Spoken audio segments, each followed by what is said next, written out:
Okay, now we continue on our discussion on Newton-Raphson method.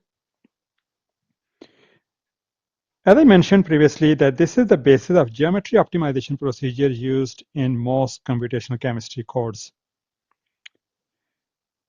If you look at the 1D harmonic potential, now you can see this is a 1D harmonic potential, and this is the geometry of the optimized structure, or maybe local minimum you can call.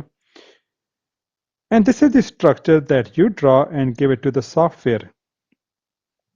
Now the equilibrium geometry is a minimum on potential energy surface, and it has coordinates of Q naught and energy of E naught. Whereas the gas structure that you have given to the software or any code has coordinates of Qi, and the associated energy is Ei. Now definitely the structure that you have given to the software is of high energy than the actual equilibrium structure. Now, how much high is this energy as compared to the equilibrium structure? That can be correlated through Hooke's law, that Ei minus E naught is equal to K Qi minus Q naught square. This is the same classical example or equation that you might have read somewhere in your high school physics. Now, if you take the partial derivative of this energy with respect to coordinates q, the answer is 2k Qi minus Q naught. This 2 of power drops down here, and you can get this 2k Qi minus Q naught. If you talk about the second partial derivative with respect to coordinates, the answer is equal to 2k. Okay, now if you place the value of 2k, this value of 2k in this equation, what you can get is this equation shown here. The partial derivative equal to second derivative into Qi minus Q naught. And if you rearrange this equation, it becomes that Q naught is equal to Qi minus first derivative divided by second derivative. Now, if the potential energy surface is perfectly harmonic, then it should drop to a minimum no matter whatever the structure you have given to the software, to a minimum here in just a single step, because knowing the first derivative and the second derivative, it can locate the minimum in just single step. But in practice, no potential energy surface for any molecule is perfectly harmonic. The potential energy surface is anharmonic in nature. And if you recall, we have seen the example of nitrogen, where the potential energy surface is anharmonic. Because for harmonic potential energy surface, if you draw a vertical line from the middle, like here, this side, I mean right-hand side, should be matching with the left-hand side. But if your right-hand side is not matching with the left-hand side, then the potential energy surface is anharmonic. Now, as I mentioned that the potential energy surface in practice for any molecule is not harmonic, is anharmonic. Now, in that case, it cannot find Q naught in one step. Instead, we have to iterate it until the forces on the nuclei, which are derivatives and gradients, are small enough that they are considered equal to 0. Now, if we have to iterate in several steps, let's say this is our initial input, it will go to the next point, then next point, then next point, and finally drop down to this minimum here. Now, for these number of steps, we can say that Qi plus 1, now this is Qi, the coordinates here are Qi, the coordinates here are Qi plus 1, I plus 2, and here Qn. So Qi plus 1 is equal to Qi because for Qi plus 1, the reference is Qi minus first derivative divided by second derivative. Similarly, for the third point, or for the second process, where you're going from structure 2 to structure 3, now your reference is I plus 1, and you're talking about I plus 2. So the Qi plus 2 is equal to Qi plus 1 minus first derivative divided by second derivative. Similarly, for any structure n on this surface during this iteration process is equal to Qn minus 1 minus derivative for n minus 1 divided by second derivative for n minus 1. Now, with a reasonable gas structure, the most programs will find the nearest local minimum in 10 to 20 iterations. It means if you draw a structure, you should be able to go to the nearest minimum in 10 to 20 steps, provided that your input structure is quite good. This rule is valid for a minimum, but not for transition state, because transition states can be more difficult to locate, mainly because of the fact that they are minimum on many potential energy surfaces, but they are maximum on one surface, which is connecting reactant to the product. Now if you talk about this transition state here, it's a maximum on this surface, but it can be a minimum on many other surfaces present on top of it. We will discuss this a bit later here, but for the time being, the key point is for the transition state, you have to provide really good gas structure, otherwise software will not be able to locate transition state quite easily.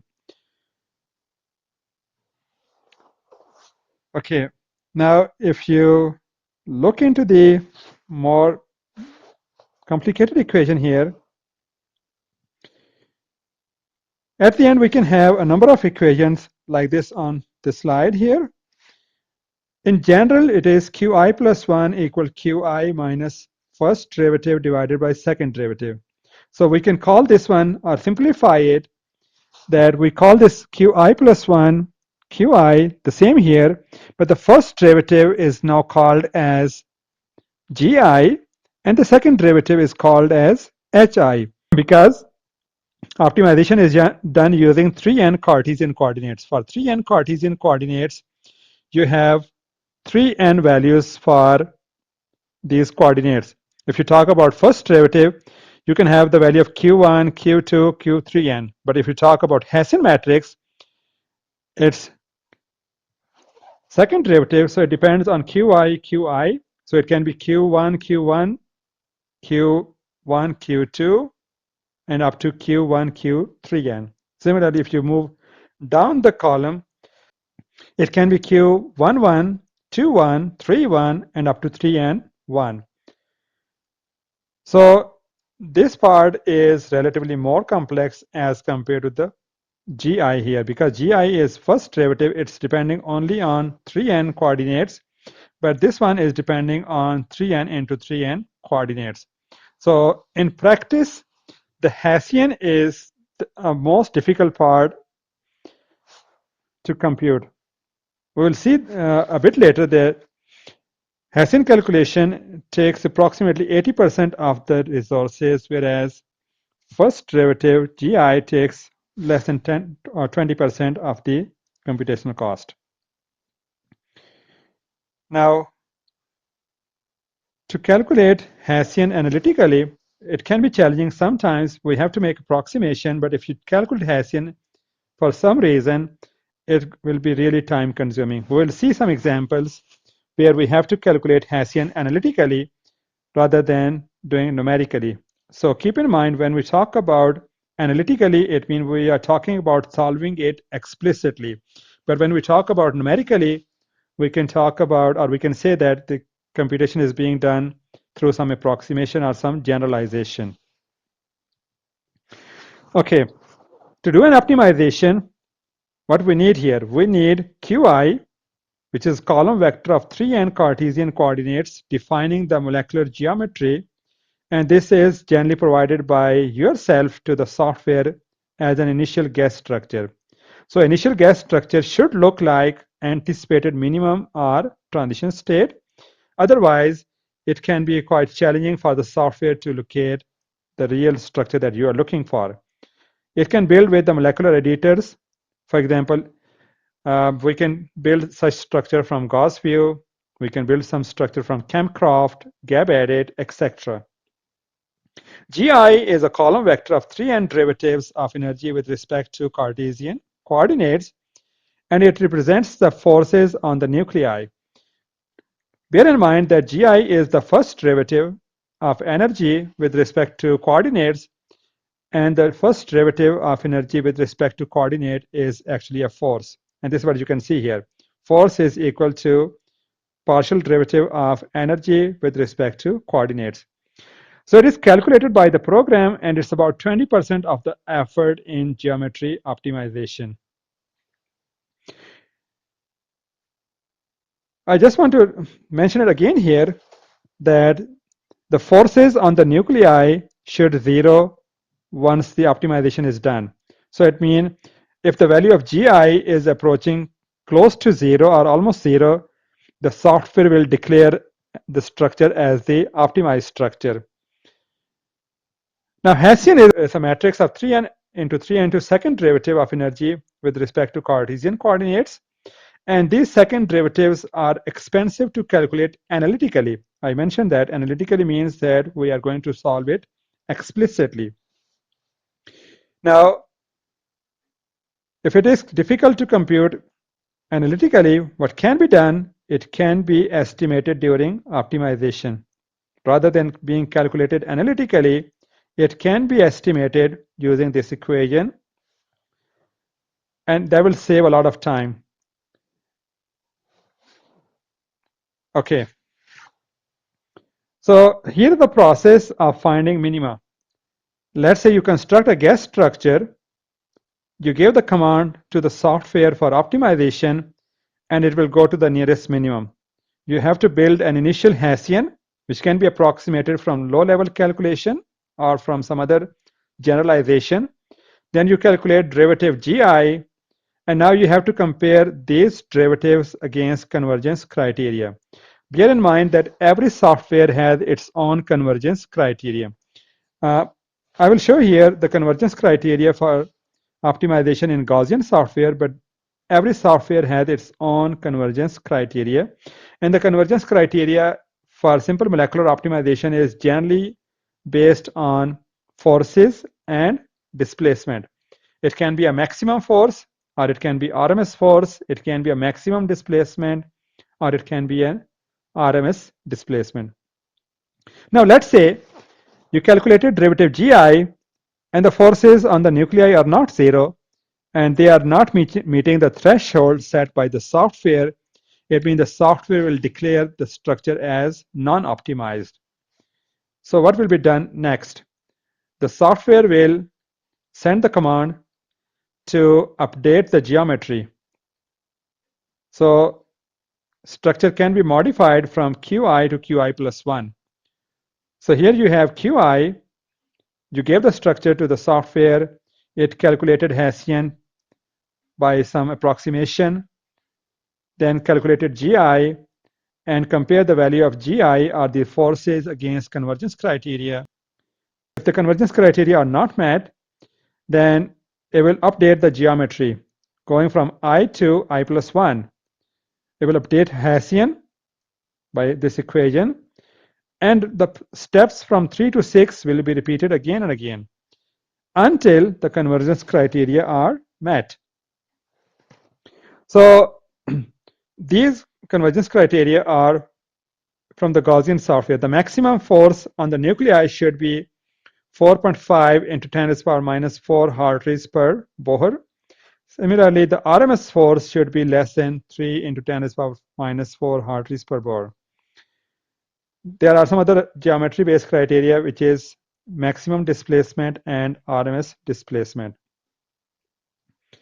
Now, why these values are not set exactly zero? Because we know that it is impossible to find exact location of minimum. So once we are close to a certain threshold value, we set or we design the software in such a way that the software will declare the structure as optimized. So instead, geometry optimization stops when all derivatives are very small. Now, in the case of transition state, the situation is slightly different. There are many steps which are common, but there is one step which is different here. Now, in this case, you construct a guess structure, which is really similar to finding a minimum on the last slide that we have seen. Again, in this case, you need to have really good guess for the transition state, because if you go back to the potential energy surface, you will see that if you are not giving the structure really good for the transition state, it has very strong probability that it will drop down to either minimum on the right hand side or to a minimum on the left hand side, rather than staying on top of it, top hill here or hilltop here. So a good guess structure is very much important for transition state. For the minimum, it may not be that much important, but for the transition state, it is really, really important. So now you build up initial Hessian. Now in this case, you don't approximate it, but you have to calculate it analytically. Why we need it to calculate analytically? Because transition states are difficult to locate, and we need some really good guess structure and really accurate Hessian so that we can locate the real transition state efficiently. And in some cases, on some really difficult transition states, sometimes we ask the software to calculate Hessian analytically at each step so that we can locate or we do not deviate from the real pathway to locate the transition state. The next steps are very much similar. You calculate derivative GI, you compare derivatives against convergence criteria, update geometry, modify Hessian for transition state. If you're not calculating analytically at each step, you can update Hessian through approximation, but for the first step, you will have to calculate analytically. So you will keep on repeating from step 3 to step 6 until convergence criteria are met. So once the convergence criteria are met, the structure is optimized. Now, as I told here, that you need to have really good guess structure for transition state, because finding a saddle point is difficult. You need good guess structure, accurate Hessian, and guess structure can be taken by 3 different ways. One, which is really effective, is chemical intuition. How do you perceive the transition state in your mind? And if you can translate the structure of transition state from your mind into graphical software or interface, that will be the most effective approach in almost like all cases. Sometimes you can get the structure of the transition state by looking at the structure or by using the structure of reactant and products. And this point is particularly true if you're talking about synchronous reaction, where your transition state lies almost like in the middle of reactant and products. But if your reaction is asynchronous and the transition state does not lie at the middle of reactant and products, then this approach may not be working quite effectively. And another approach which can work in some cases is a scan calculation along the reaction coordinates. I will show you an example later where we will talk about keto-enol tautomerization, and I will show you how a preliminary scan along the reaction coordinate can help in locating a otherwise difficult transition state. But giving you a summary here, chemical intuition is an approach which works almost every time. The other approaches, they are case dependent. Preliminary scan along the reaction coordinate works mostly for intramolecular reaction, where one group is moving from one part in a molecule to another part. Whereas interpolation between reactant and product structure is mostly effective when you talk about synchronous transition state. But chemical intuition works the best all the times. Now, how to characterize these stationary points? We have seen previously that there are two different criteria. One is the first derivative. If the first derivative is 0, you have located a stationary point which can be a minimum or a saddle point. But if you have to differentiate between a minimum and a transition state, then you have to decide based on second derivative. For a minimum, it is always positive, whereas for the transition state, it can be positive for all values except 1, and the 1 value should be less than 0, it's negative. So the first value should be a -1, and that is imaginary frequency,